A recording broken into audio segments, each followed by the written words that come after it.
You're listening to the Trailblazers Podcast, episode 91, with Dr. Michael Lindsay.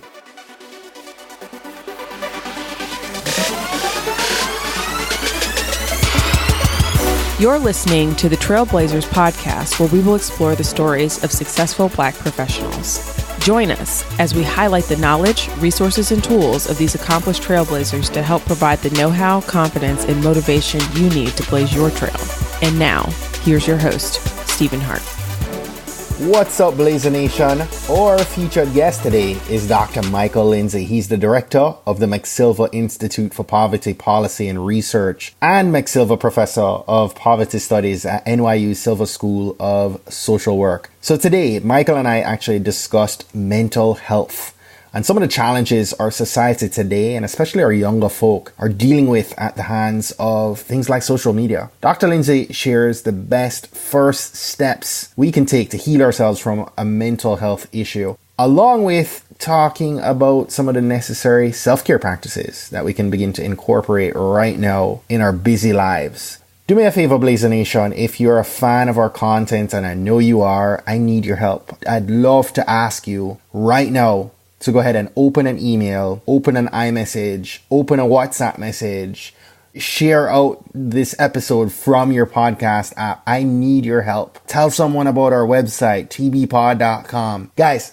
get in front of a friend today, a family member or a colleague that you know might find value in this conversation around mental health. I need your help to get this conversation out there. It's one that we've never had before on the podcast, and it's one that needs much more reach, as you guys will appreciate in a few minutes. In a time where we have issues like Las Vegas just a few weeks ago, this is a time where we need to help people who need the help. Right. So, of course, if you share this episode on social media, I invite you to tag us up. You can tag the podcast at TVPod, or you can tag me at Stephen A. Hart. I'm on Instagram, Twitter, Facebook, wherever you are, we're there. Just, reach out and connect with me so I can continue to share and retweet your content also. Let's get set, with that said, to receive today's mission fuel from our featured trailblazer, Dr. Michael Lindsay. Enjoy. Michael, welcome to the podcast, my brother.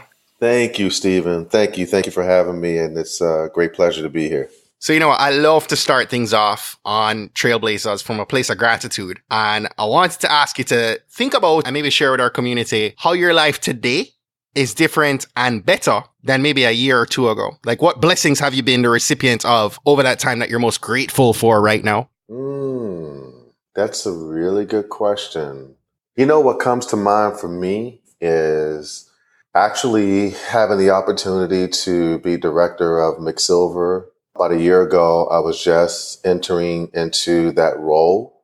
And so I'm really blessed to be able to have that opportunity to lead McSilver in its next, sort of iteration of what it is trying to do to combat the root causes and consequences of poverty. And then the second part related to McSilver is that I feel really, really blessed to have such an incredible and committed group of people at McSilver working together in concert to address some real important issues around poverty, inequality, etc. So I feel really grateful and blessed to have that opportunity to lead McSilver, and then to be working with such a committed group of people who care about these issues. Love it. Love it. So, Michael, you were born and raised here in Washington, D.C., right? Southeast Washington, D.C. Southeast. Love it. Love it. I know you're missing home right now. Yeah, I am. I love the energy of DC, and it's fast, but at the same time, it's slow. It's a southern town relative to New York. But yeah, I really like DC a lot. Yeah. So question, at what point growing up did you develop this awareness and a desire to study social work and maybe even to look more closely at mental health as an area of focus?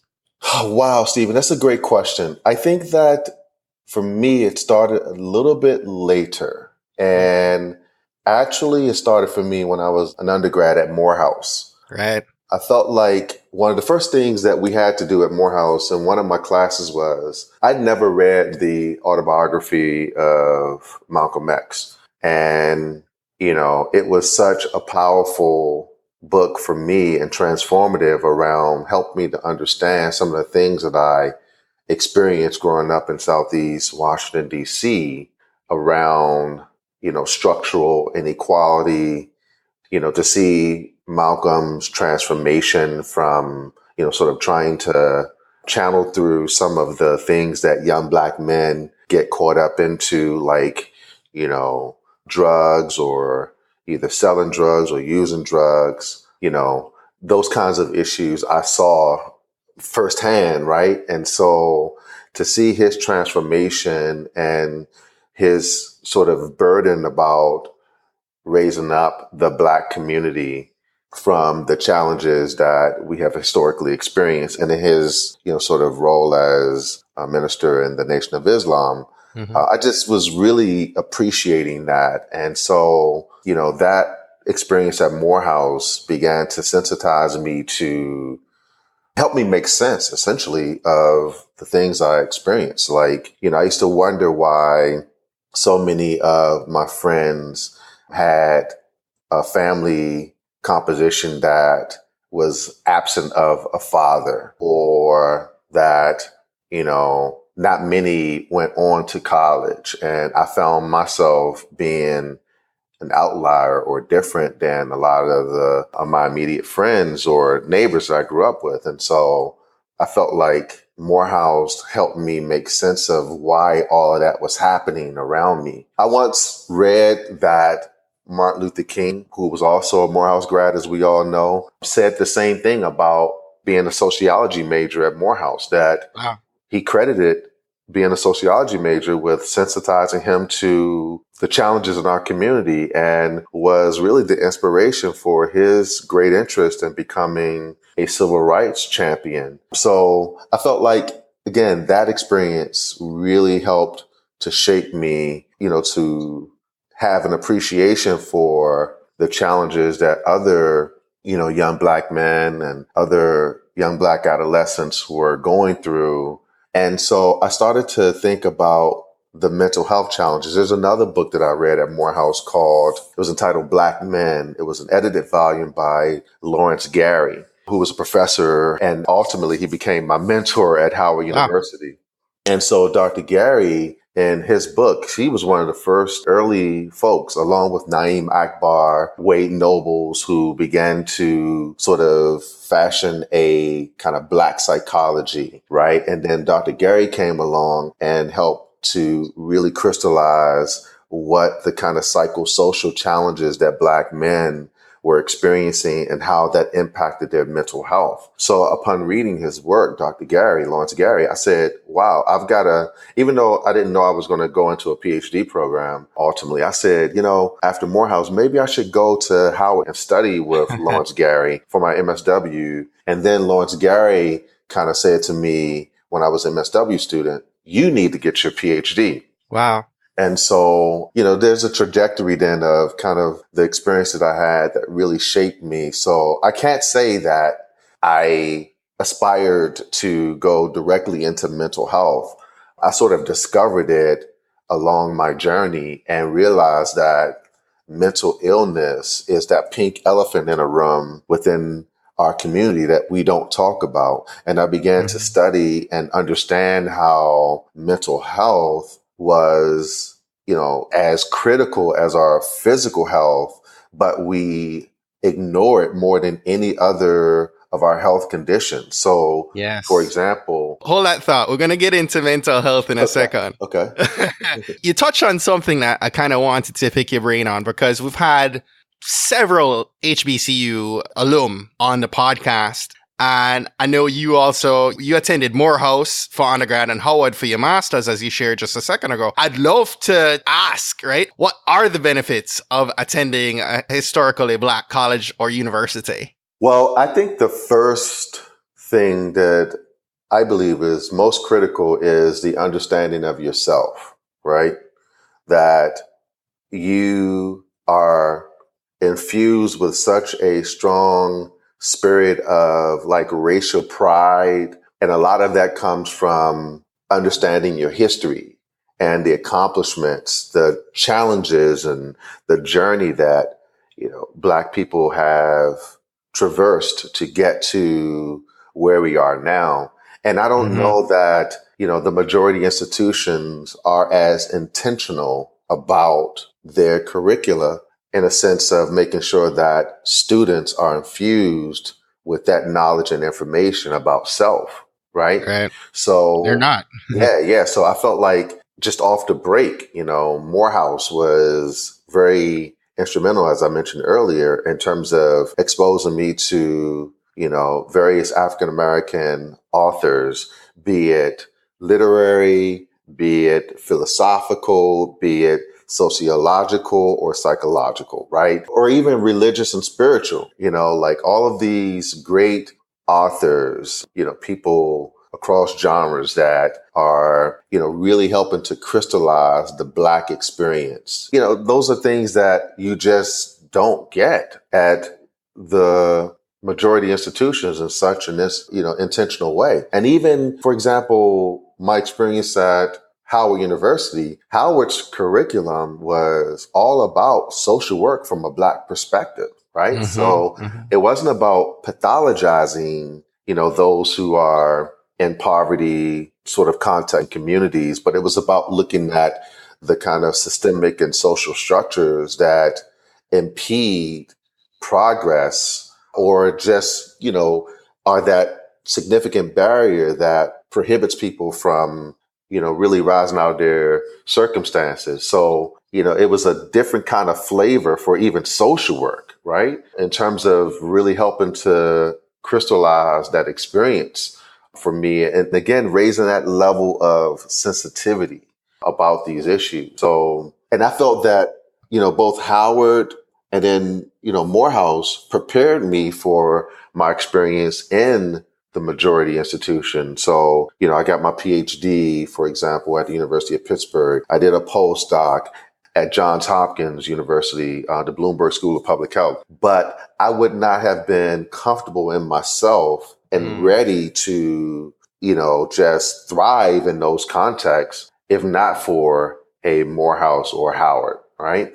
And I'll just say one more last point is that, when you, grow up in a community, in a context where you rarely see Black professionals that have really elite kinds of professions, like a college professor. There was no college professor in my community. And so my conceptualization of a professor was that of an old white male, right? So I go to Morehouse then and Howard, and I see Black professors who are not old white men, but, young Black men and women who, received and were awarded their PhDs or their JDs, et cetera. And I'm like, wow, it's possible. Right. Reframe and expand the positive images. Yeah. So you feel like if they can do it, so can I.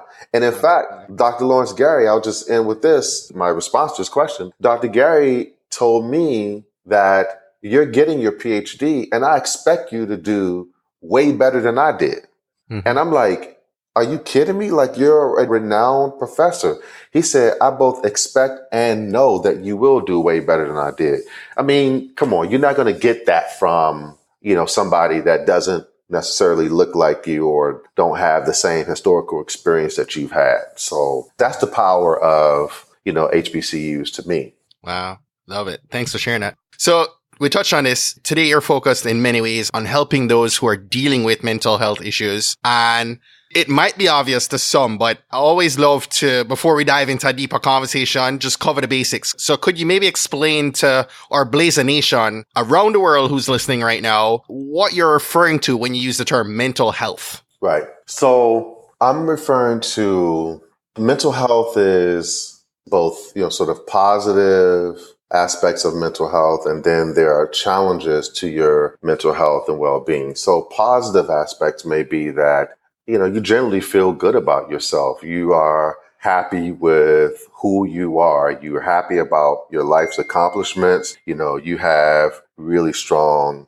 relationships that are healthy and, productive and meaningful ways. You're able to, go to work and you're cognitively present. You can think through challenges. You know how to do the assigned task that you're given. So those are all kind of on the spectrum of like positive aspects of mental health. And then sometimes people have challenges with respect to their mental health. So they may be anxious about their life because, for example, they may have had a traumatic situation that was just so depleting to their emotionality or their psyche that it prohibits them from being comfortable in what would be typically normal situations, right? So, a person may have an accident, a car accident. And so every time they get into a car, they may be anxious about whether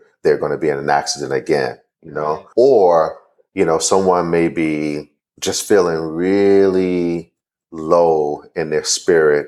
Their energy is, kind of really heavy to the extent that when they wake up tomorrow morning, they may not want to get out of bed, or they may feel like, life is just not worth living, or they get no joy or pleasure out of their life because, they may have had, some turmoil that they just weren't able to overcome. Or within their community. We certainly had a very vivid example of this recently with the tragedy in Las Vegas, right? That there is murder or mayhem of all kinds of, in terms of violence, interpersonal violence. There may be domestic violence in the home.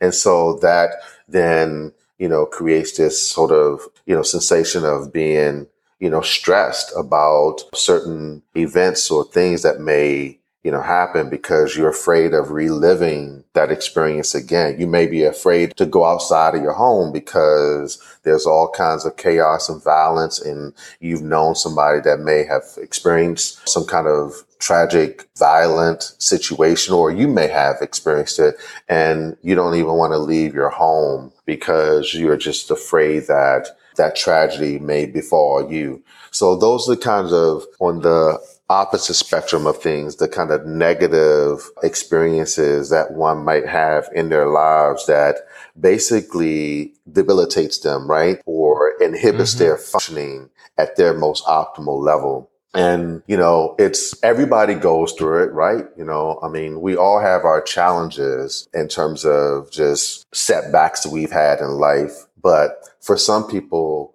those setbacks have been really tragic to the extent that it really overcomes them and they're not their most optimal functioning self. And that is inherently then what I mean by a mental health challenge. So we may call that anxiety. We may call that depression. We may call that PTSD. And then there are more sort of cognitively oriented kinds of mental health challenges that make you have delusional thinking or psychotic thoughts about, different kinds of phenomena. And so those are like your more psychotic disorders like schizophrenia and that sort of stuff, right? Challenge for me, right, Michael, is that all too often, I don't know if these people are aware, right? Or they don't want to address it. Why is it so hard for people to seek help? Is it a lack of awareness? Well, I go back to, it is a lack of awareness, but I also go back to our society is really oriented around, success or what success looks like, in terms of what kind of occupation you may have or how much money you make, all those kinds of things. We're always oriented around putting our best foot forward, right? And so if you have a mental health challenge, that means you're weak, or that means you're vulnerable. And, we often have an intolerance for vulnerability. So there's a social media effect almost fueling this? I think social media has certainly fueled a lot of this in more recent years. For example, in our work with kids, sometimes we see them orient their self-esteem around their social media presence. How many people are following them when they post things? How many people like their posts, And I think even, adults, young adults, etc., fall into, that kind of thinking as well, right? Like, if I post something, what kind of attention can I get from that? Or again, how many folks are following me or like the things that I'm posting? I think all of that is, sort of gravitating around this whole notion of who you are and how you feel about yourself and how much value you give to those kinds of pseudo conceptualizations of like popularity or, just how great you are. And so as we are oftentimes trying to put our best foot forward, right? It's like you don't have time to be, vulnerable or weak or, to be slowed down by, a mental health challenge. We frown upon people that are struggling with mental health issues. And that's not, in recent years. I mean, if you look at the history of how we've treated mental illness from insane asylums to all kinds of deplorable conditions that people who were struggling with mental illness were succumbed to in terms of our treatment of mental illness. I mean, it's like a person on the outside looking at that is like, whoa, I don't want that. Right. I never want, to be considered crazy or to go to the crazy house or the insane asylum, in terms of the kinds of ways that we viewed mental illness historically. And let me just kind of bring it closer to home because everybody has that person in their family, right, that was struggling with, I use the euphemism that we often have heard it as, a nervous breakdown, right? There's like no such thing, really as a nervous breakdown. I mean, that's a euphemism we've given it historically, but we've had that person in our family or in our network, if not in our immediate family, that, was sent away for some extended period of time. I used to know of people in my family or in my community who were sent down south, right? Mm-hmm. They used to refer to it as like, oh yeah, such and such, was sent down south. Or we've had that person who was the quote unquote crazy person in our neighborhood that, did these bizarre things and everyone just kind of said, oh, that's just crazy, such and such, he or she is off. And, we just ignored it. Right. But at the same time, we never wanted to be like that person, because we frowned upon that person's behavior and just thought that they were otherworldly. So, these are the kind of things that have shaped our norms and values around what it means to struggle with mental illness. So it's that pink elephant in the room then that, we don't talk about. We don't want to be associated with it because there's all kinds of, sort of weakness and, vulnerability and just negative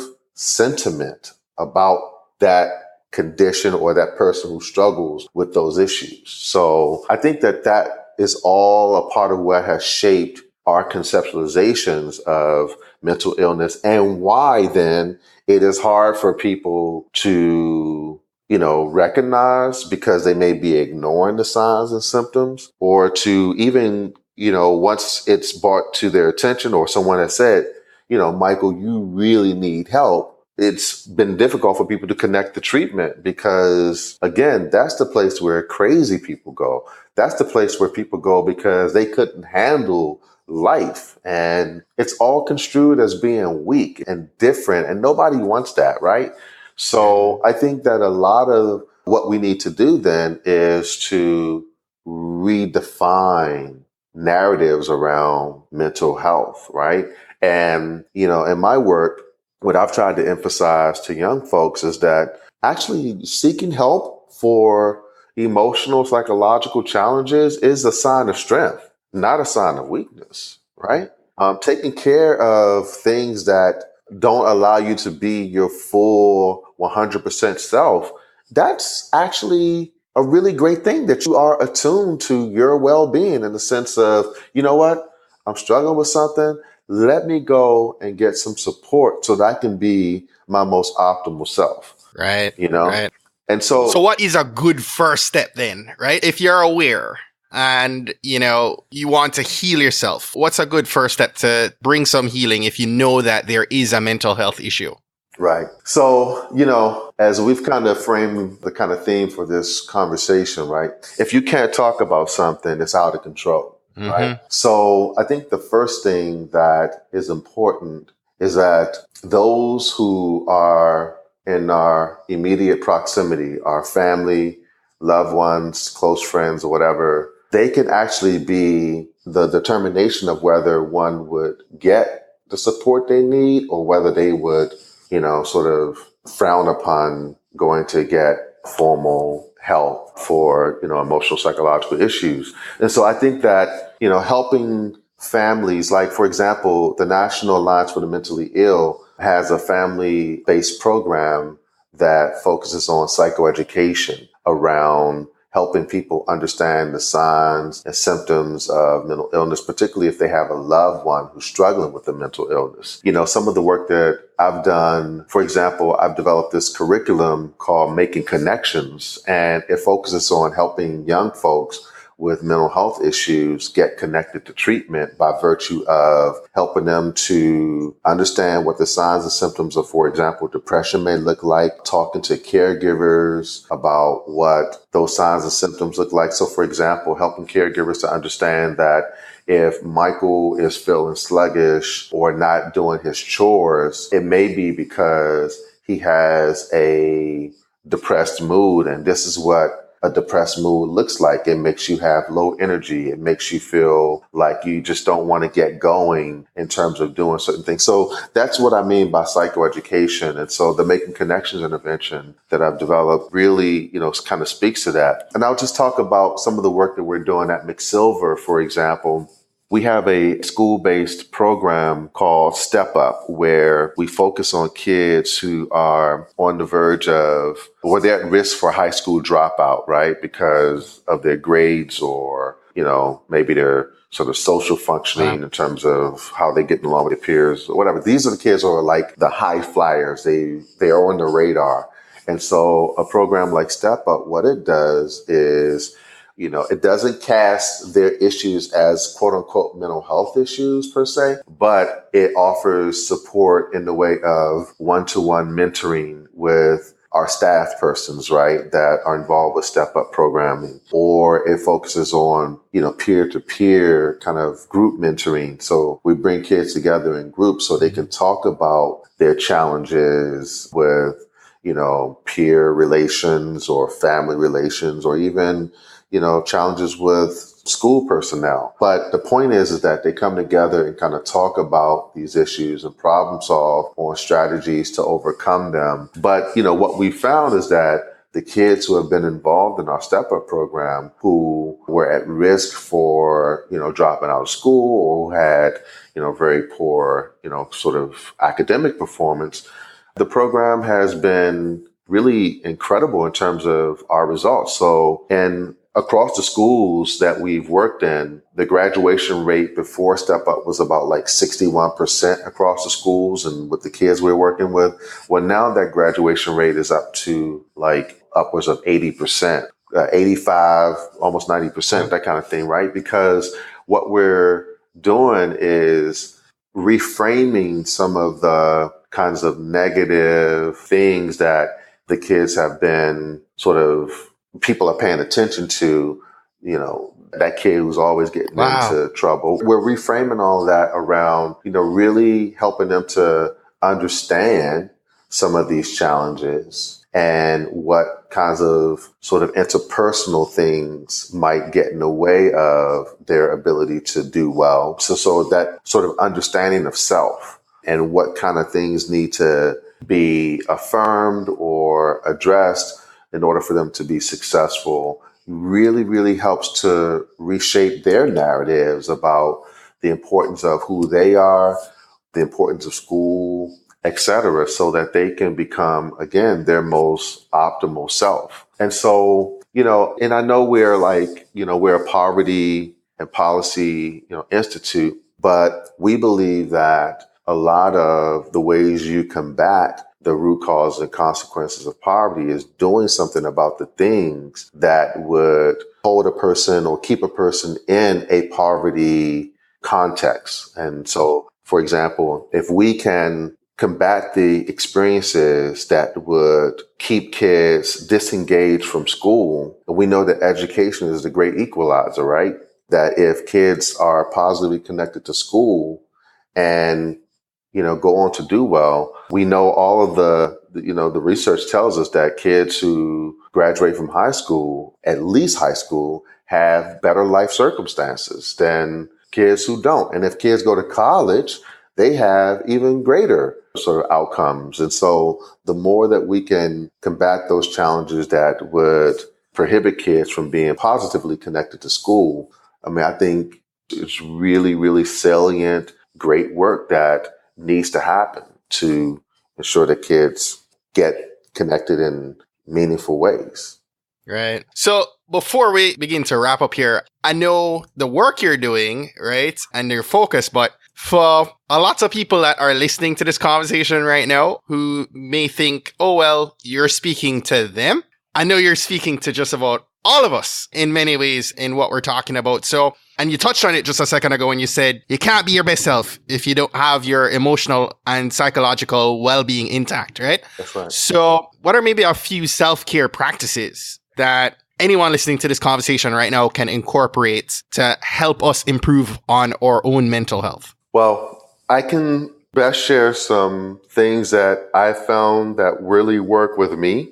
Mm-hmm. And these are things that I have, incorporated because I've done my own therapy over the years, and my therapists have infused these, sort of important tenets within me for, my health and self-care. So, for example, one of the things that I do on every morning when I wake up, I meditate. I do deep breathing. And if it's just for 10 minutes, like shut everything off and just breathe, take deep breaths. Don't think about anything else. Just focus on your breathing, breathing in and breathing out, breathing in and breathing out. Time yourself for 10 minutes. It does wonders. Those kinds of breathing and meditation kinds of exercises, they protect you from anxiety and stress. It basically it's almost like washing away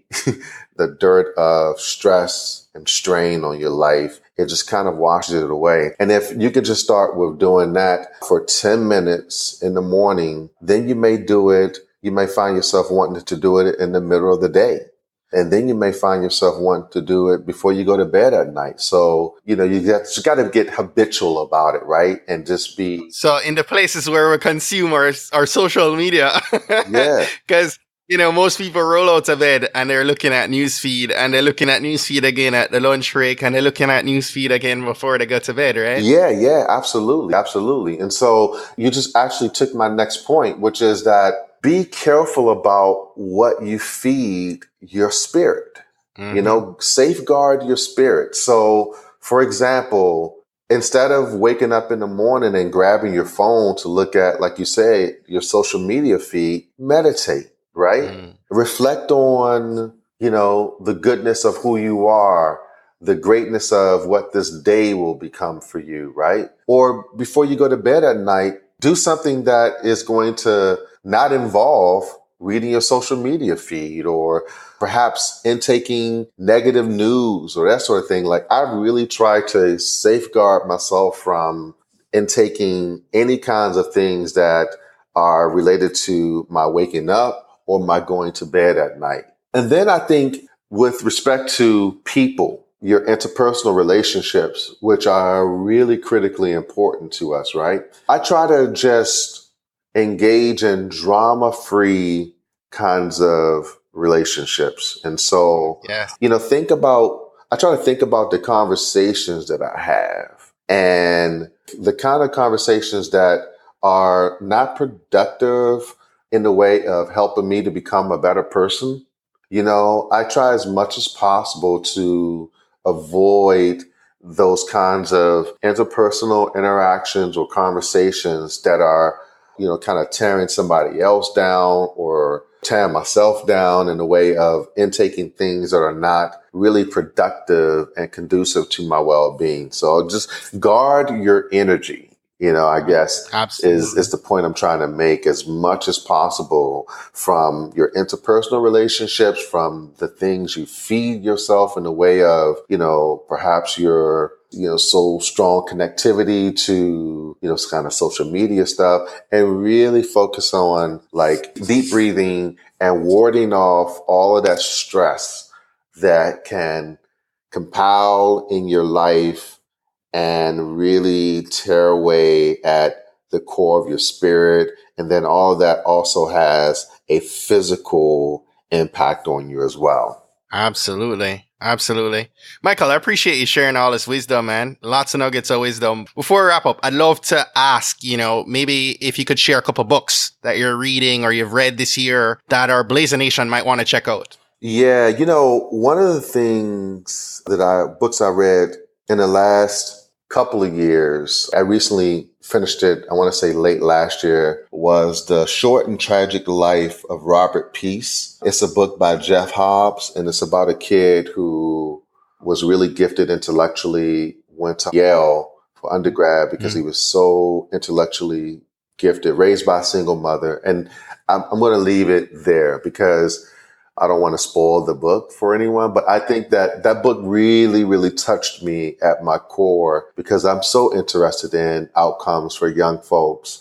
And I'm always thinking about the best ways that we can create an environment for young folks, particularly in underserved, vulnerable communities. I'm always thinking about how we can build environments for them to achieve and to be successful. So that book really, really touched me. And then another book that I'm reading is called Another Day in the Death of America. And it's about, Stephen, I got to say, many of the books that I read are sort of like about my industry and the things that I'm really trying to do to reshape the lives of kids and that sort of thing. And so this book was about 10 kids who were murdered the same day on November 23rd, 2013. And they're in so this guy, the author is Gary Young, and he looks at these 10 different kids who were murdered, and they're in different parts of the country. He puts a face to, or, puts context. Paints a picture, right? Paints a picture of these kids and their lives, right? The things they've experienced and how it came to the point of them being murdered. And there are some common themes across all of these seemingly disparate murders across the country. They're very similar in ways. And so, again, I won't spoil the book anymore, but that was a really great book as well that I read. And yeah, so. Those are good. Thank you for sharing that. Last question for you. And it's a question we ask all our trailblazers coming off our call. What's one action that we should be putting into action this week that's going to help us to blaze our trail? Yeah, I think that, I'm going to go back to our theme, talking about things that are really plaguing us in our lives, right? That perhaps may be holding us back from a strong relationship with someone that we really love, or even talking to ourselves about, you know what, Michael, you've been struggling with X, Y, or Z. You really need to do something about that, right? If you cannot talk about something, even if you're talking to yourself about what you should be doing to address that issue in your life, it's out of control. So talking about issues or things that plague our lives are really, really critical to taking the next step. And I'm all about, being your most optimal self. And the first step to being your optimal self is dealing with things in your life. So talking about that is a critical step. And if you cannot talk about it, it is out of control. Michael Lindsay, thank you so much, my brother. Tell us how we can stay connected to you and learn a little bit more about the Max Silver Institute and what you're doing there. Yeah, so you'd want to go to mcsilver.nyu.edu. That's MCSILVER, mcsilver.nyu.edu. And then you can follow me on Twitter at Dr. Dr. Mike Lindsay, LINDSEY, at Dr. Mike Lindsay. That's my Twitter handle. And then also I should give you the Twitter handle for McSilver. That's at NYU McSilver. That's our Twitter handle. Those are great ways to keep in touch with me about the things that we're doing at McSilver. And I'm just really excited about our next steps and the things that we have going on. So awesome. I'll make sure I put all of those links up on our show notes page over at tbpod.com. Michael, thank you so much, my brother. Thank you, my brother. I appreciate the work that you're doing, and let's keep blazing those trails. Well, that's it for today. Thanks again for listening to this episode of the Trailblazers podcast. I'll be posting links to all of today's book recommendations and links mentioned on our show notes page at tbpod.com. If today was your first time listening to the Trailblazers podcast, I just want to extend a warm Trailblazers welcome to you. We're so happy to have you here, and we encourage you to go ahead and hit that subscribe button in your favorite podcast app. Go ahead and browse through some of our past episodes to keep the knowledge flowing. If you're a fan of the podcast and today's content, and you're maybe already subscribed to the podcast, please continue to share and invite your friends, your family, your colleagues to listen to an episode that you think might impact them most. We believe that someone listening to these inspiring stories will be moved to make significant changes that will have generational impact for many others, both now and well into the future. Don't miss next week's episode. New episodes are released each and every Monday by about 5 a.m. Eastern. Trailblazers, jump off this podcast today. Go find a way to rise above, go way beyond, and keep blazing your trail. Cheers.